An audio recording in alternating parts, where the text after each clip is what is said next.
Olá, pessoal! Então, hoje a gente conversa um pouquinho sobre o livro de janeiro para o projeto de leitura 12 livros para 2022, que é o A Alma do Mundo, do Roger Scruton.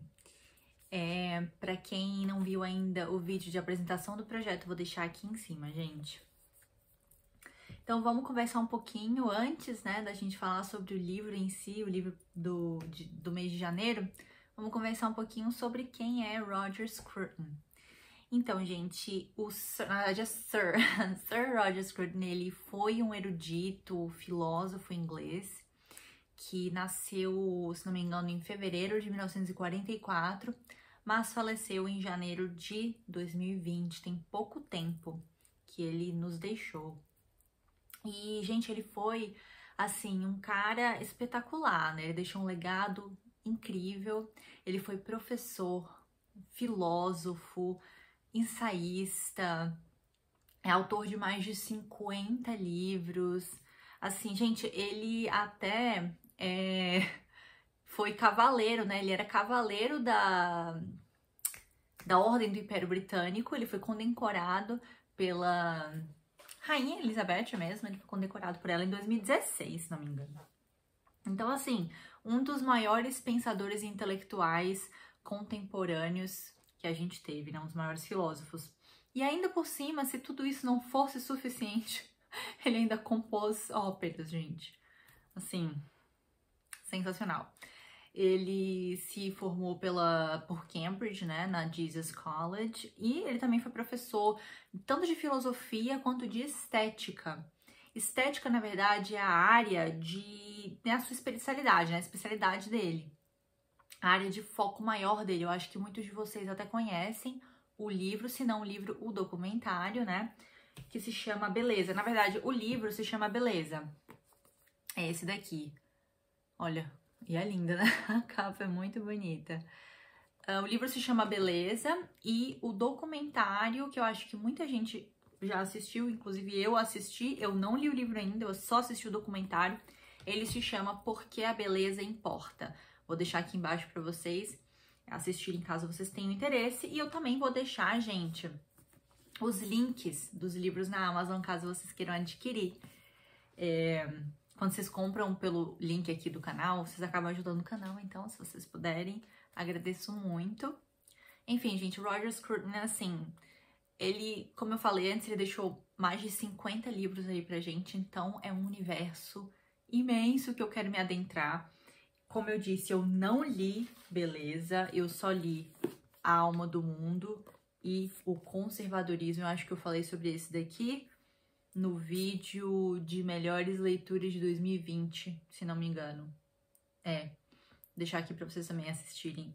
Acho que eu só comentei que eu tinha lido ele, que ele tinha sido um dos melhores do ano, porque com certeza foi.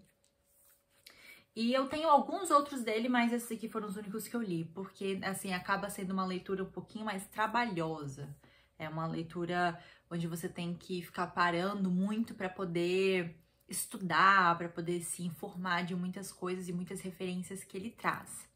Mas, enfim, gente, vamos pro livro, né?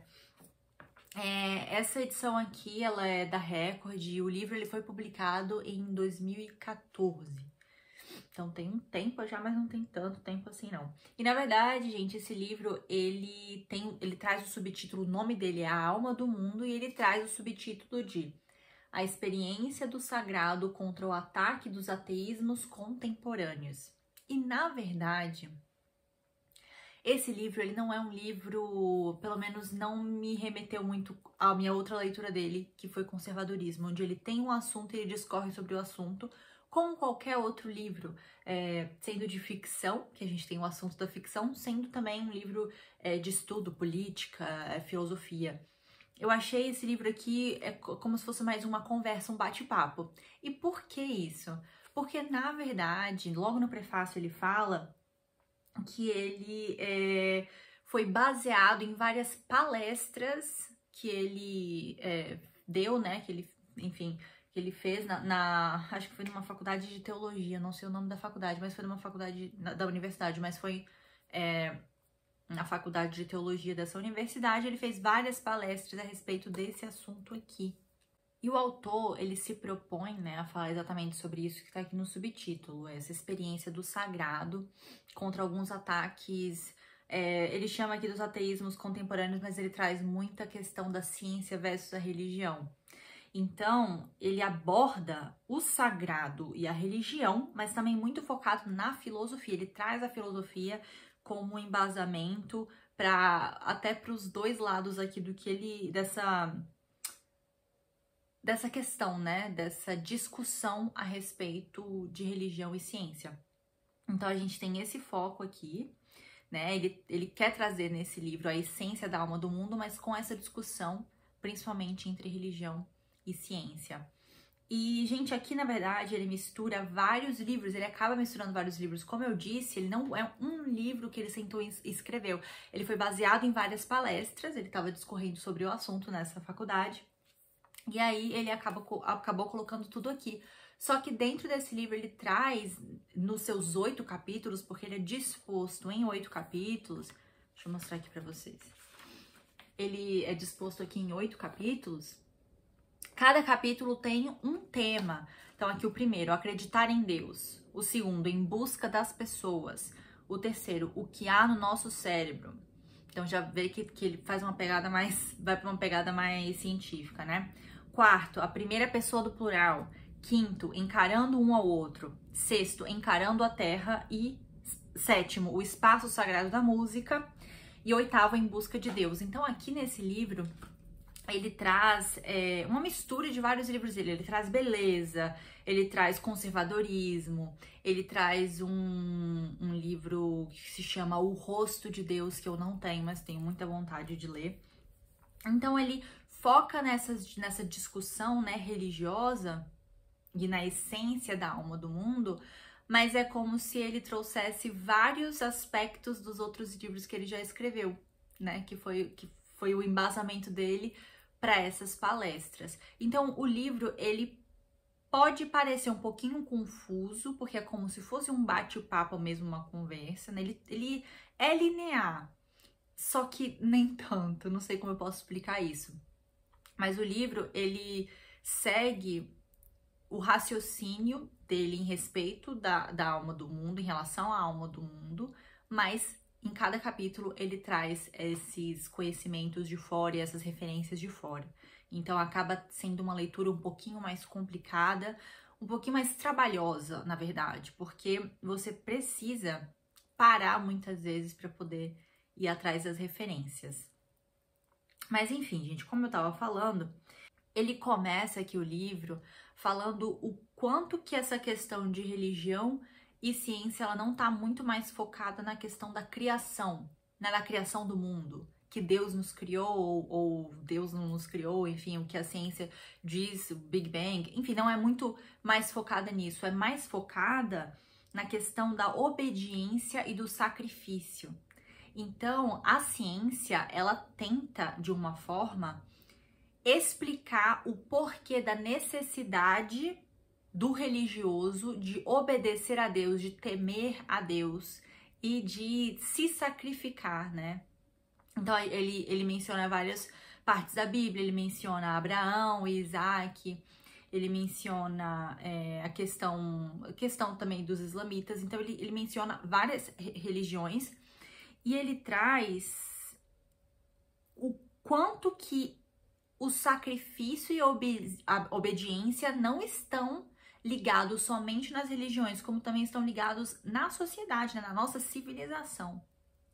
E aí, ele chega a falar aqui que a ciência, ela tenta explicar, na verdade, a psicologia evolucionista, né? Ela explica através da própria ciência o sacrifício. Então, é como se a ciência quisesse trazer uma explicação maior para essa obediência, essa temência a Deus. Então, ela quer explicar que é porque os nossos genes, eles é como se fosse uma autoproteção, né? É a forma que os nossos genes trabalham para que o ser humano vá em busca da procriação, porque essa questão da obediência também tem muita essa questão de constituir família, né? Casar, constituir família, enfim, procriar. Então, a ciência acaba trazendo que essa obediência, essa temência a Deus é como se fosse são os nossos genes nos defendendo, é como se fosse uma autodefesa e uma autopreservação. E eu achei interessante porque aqui na página 20, o Scruton, ele fala o seguinte, ó. É como se fosse uma refutação contra esse argumento. Aí ele traz aqui, ó. Os verdadeiros fenômenos da fé, na página 20, né? Acho que eu já tinha falado. Os verdadeiros fenômenos da fé não são nada disso.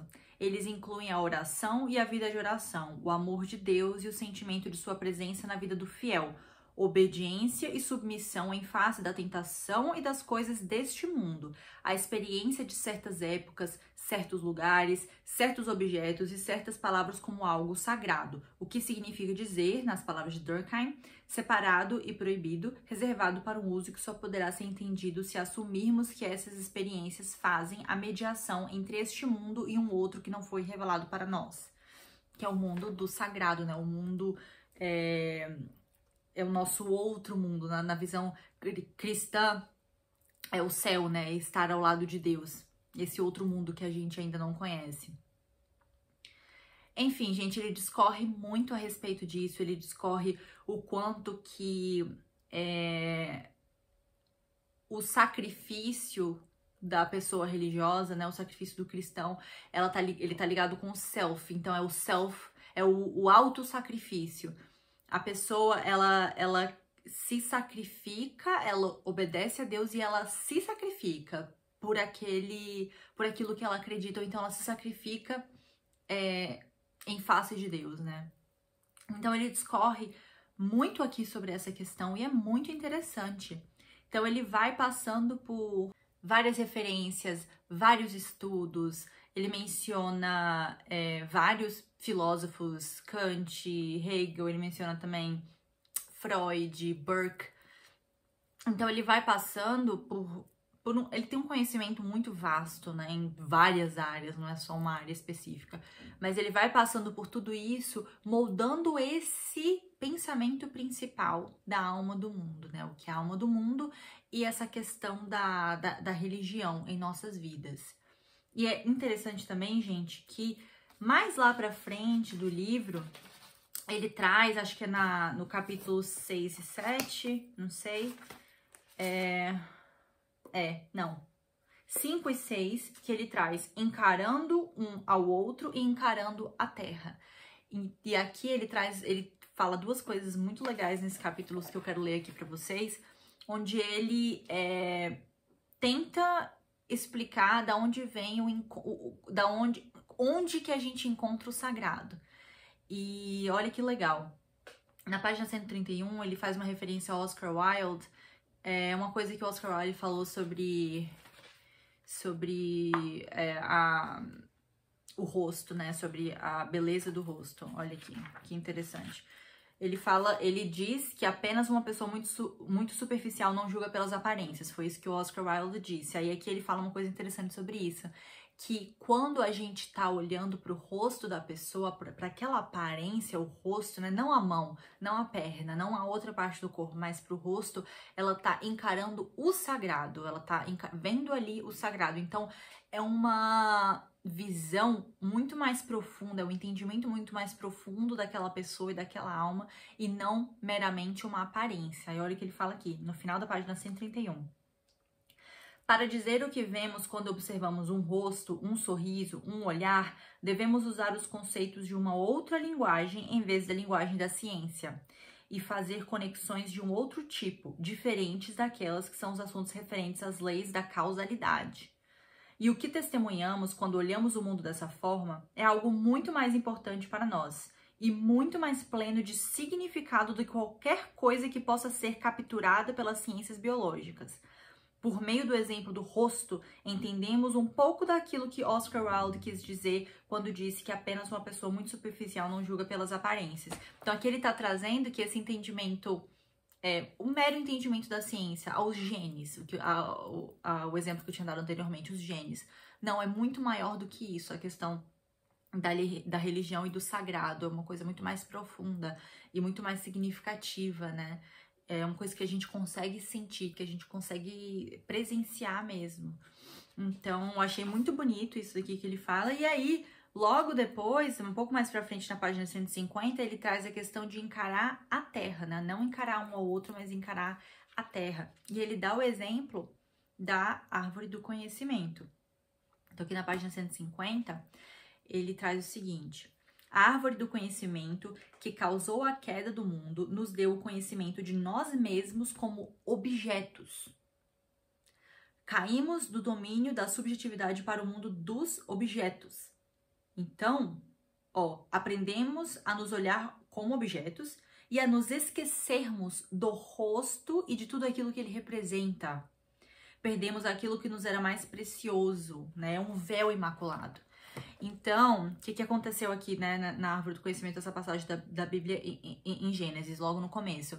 Eva, né, ela comeu a fruta, porque a serpente ela falou pra ela comer, acabou manipulando ela pra comer, ela comeu, deu pra Adão, eles comeram. O que acontece logo depois, né, depois que Deus descobre? Enfim, eles sempre estiveram pelados, mas eles nunca estiveram conscientes de que eles estavam pelados, eles não tinham essa ciência. Então, quando eles comem o fruto da árvore, né, para poder conhecer o que é o bem e o mal, eles acabam percebendo, tendo ciência de que eles estão pelados e sentindo a vergonha do corpo deles. Então eles se veem como objetos. Olha que profundo, né? O Roger Scruton, ele vai numa profundidade, assim, magnífica. Mas a partir do momento que você não enxerga mais como sagrado, enxerga como um objeto, vem a vergonha do próprio corpo. Então é uma filosofia, gente, é sensacional. E ele, é claro que o livro tem muito mais coisa do que isso, gente, eu realmente passei por cima, tá? Ele foca muito em assuntos muito assim, específicos, ele traz muitas referências, ele se aprofunda em uma discussão, em cada capítulo, né, a discussão sobre música, por exemplo. Ele também parece que era músico, né? Eu descobri agora há pouco que ele compôs óperas. E ele, porque talvez seja difícil você ler esse livro uma vez só? Pra mim, eu li esse livro essa vez agora, eu vou ter que ler com certeza. E olha o tanto de coisa que eu marquei. Eu vou ter que ler com certeza umas 3 vezes ainda, mas depois de ter estudado mais umas coisas específicas. Porque tem, em dado momento aqui, gente, ele fala sobre música, né, que eu tava falando, de uma forma tão profunda que eu sinceramente, assim, e não só profunda, técnica também, que eu sinceramente não sei se algum dia eu vou conseguir ter esse conhecimento. O máximo que eu sei de música foram as aulas do Álvaro Sivier, lá da Brasil Paralelo, que são muito boas, inclusive, sobre a história da música, e algumas aulas sobre música mesmo, né? Sobre as notas e tudo. Gente, é maravilhoso. Assim, esses vídeos são maravilhosos. Se vocês quiserem, eu também coloco aqui embaixo pra vocês. Mas o pouco de conhecimento que eu tenho, eu não consegui entender quase nada desse capítulo aqui, que ele fala da importância da música, né? Claro, ele fala coisas que ele também fala lá no Beleza, que ele também fala lá naquele documentário que eu já assisti, que é sobre o que é a música. Hoje em dia a gente escuta, a gente ouve, sente a música, ou a gente só escuta, né? A diferença da beleza das músicas de antigamente, né? Todas aquelas composições magníficas e a música hoje em dia. Então, claro que isso a gente consegue entender, mas ele vai numa profundidade que, gente, eu acho que assim, só daqui a muitos anos para eu poder conseguir entender o que ele tá falando em algumas partes aqui desse livro. Mas, como eu falei, né, em cada capítulo ele se aprofunda, ele tem um conhecimento muito vasto, muito grande, então não é só referência. Hegel, Kant, Burke, Girard, não é só referência, ele traz o conhecimento profundo daquele assunto. Então, você tem que não só ir atrás das referências ao ler o livro, como você também tem que pelo menos dar uma estudada superficial ali sobre o que ele tá falando, né, a respeito da música, enfim. Pra vocês terem noção, gente, eu achei a República de Platão mais fácil. Brincadeira, assim, não digo mais fácil, mas é porque a República de Platão, ela é muito assim, ela traz exemplos muito práticos. Então, claro que você também precisa ler milhares de vezes. Eu já li 2 vezes e mesmo assim preciso ler muito mais. Mas é como se fosse uma conversa também, são diálogos, né? De Sócrates, Mas ele traz exemplos muito claros e histórias, e você consegue ir colocando e encaixando seu conhecimento ali no que ele vai trazendo e filosofando junto com ele, que é isso que Sócrates se propunha fazer. Mas o Roger Scruton é como se ele estivesse numa discussão muito elevada, sabe? Mas não tenham medo, é importante ler esse livro, principalmente esse daqui que nem eu comentei, porque é um livro curto, ele tem 220 páginas, eu ia falar 250, mas nem é. 220 páginas, e ele fala um pouquinho de tudo aqui. Então, se você gostou do que ele falou sobre a beleza da música, por exemplo, e das artes, porque ele traz muito essa relação música e arte. É belíssima essa parte aqui nesse livro, muito bom mesmo, gente.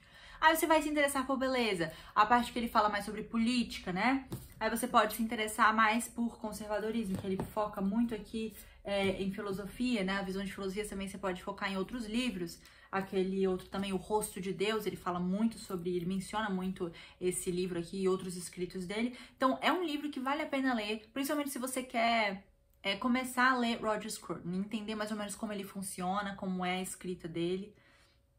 E, assim, gente, sensacional, como eu falei pra vocês, vou ter que ler de novo, vou, mas com muito prazer e talvez com mais conhecimento, espero que com mais conhecimento pra eu poder entender muita coisa aqui que ele falou, que eu acho que eu não entendi, acho não, tenho certeza, principalmente a parte de música, gente, que ele vai aqui em umas partes tão técnicas que mesmo é legal.